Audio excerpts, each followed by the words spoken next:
इसी तरीका से महलों में 9 मास बीतने के बाद में महारानी कयादू के गर्भ से एक बेटा ने जन्म लिया है। बहुत सुंदर बेटा है।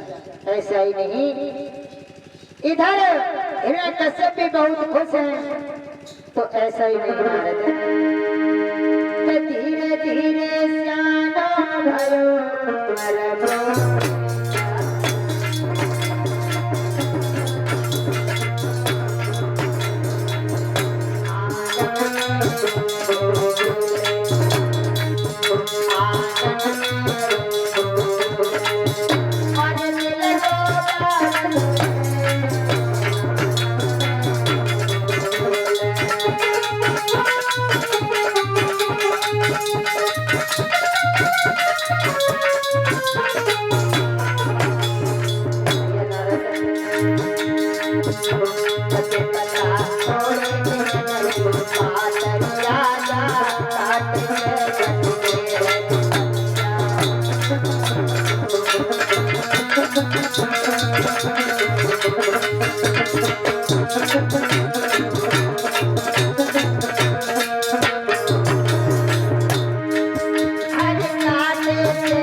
आज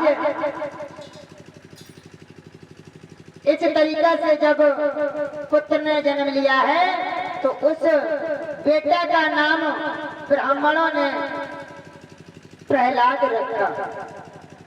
जब धीरे धीरे प्रहलाद कुछ सियाने हुए हैं तो हिरण्यकश्यप को चिंता बढ़ गई। क्या चिंता बढ़ गई? बच्चा को धीरे धीरे सियाना हो रहा है, अब इसे हमें पढ़ाई लिखाई का इसका सोचना चाहिए। तो आज हिरण्यकश्यप ने गुरु सांडा अमृत के यहाँ उसे पाठशाला में पढ़ने के लिए बैठा दिया। बेटा प्रहलाद दिन प्रतिदिन पढ़ने के लिए जाते हैं। जब पढ़ने के लिए जाते हैं तो एक दिन बेटा प्रहलाद लेट हो गए। सोचने लगे आज हम लेट हो गए, आज हम इस गली से नहीं दूसरी गली से निकलेंगे।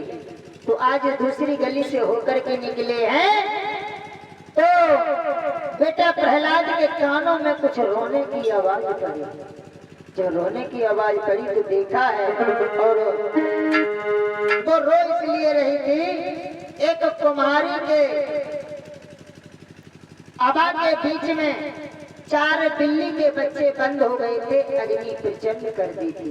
आज वो मैया रो रो करके भगवान से प्रार्थना कर रही थी। और तब तक बेटा प्रहलाद ने जाकर के पूछा, एक कुंभ मैया, तुम हमारे पिता के राज्य में हमारे पिता के बैरी का नाम ले रही हो, ये अच्छा नहीं कर रही हो। कहने लगी, बेटा प्रहलाद बोली है कि रोई रोई मैया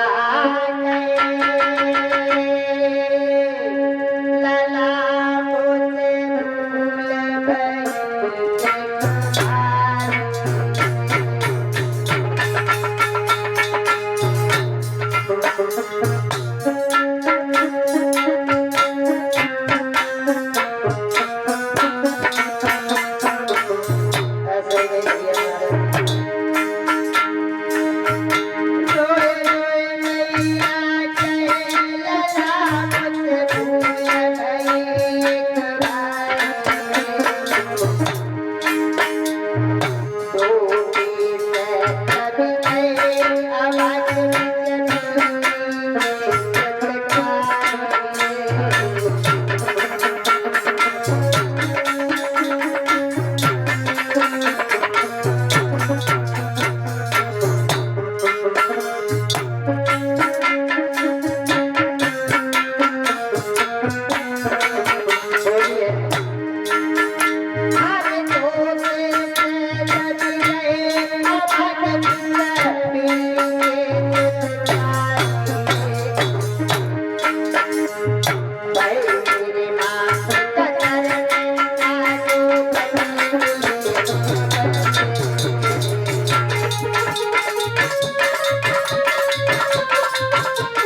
आज कहने लगी मैया बेटा मेरी अबा के बीच में 4 बिल्ली के बच्चे बंद हो गए हैं।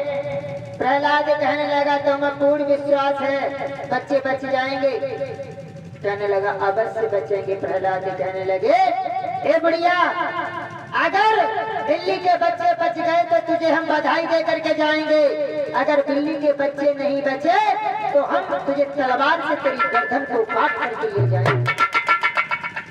आज बेटा प्रहलाद पढ़ने के लिए स्कूल में पहुंचे हैं।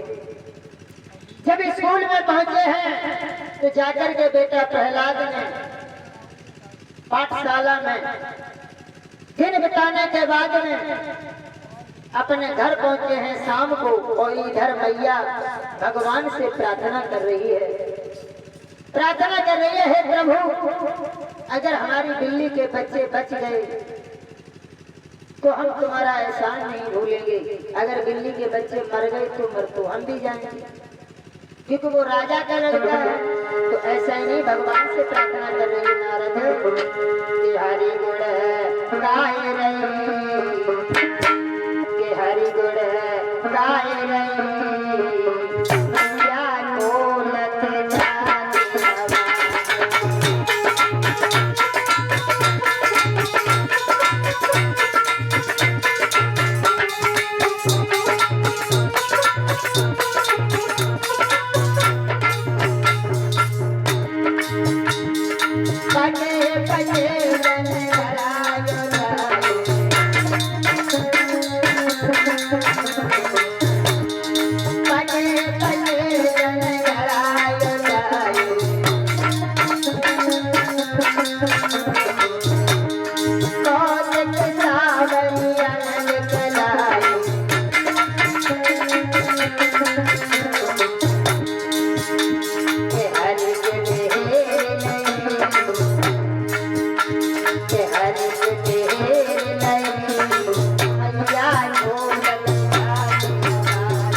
बेटा प्रहलाद